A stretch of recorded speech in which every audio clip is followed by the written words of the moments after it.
নেতা আলাল অ্যাডভোকেট মজিবুর রহমান সরোয়ার।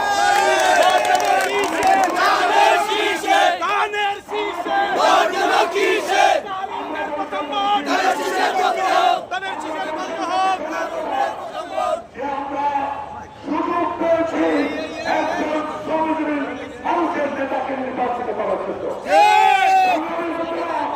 আপনারা আগামী দিনে সহযোগী নির্বাচনে তার সাথে থাকবেন না?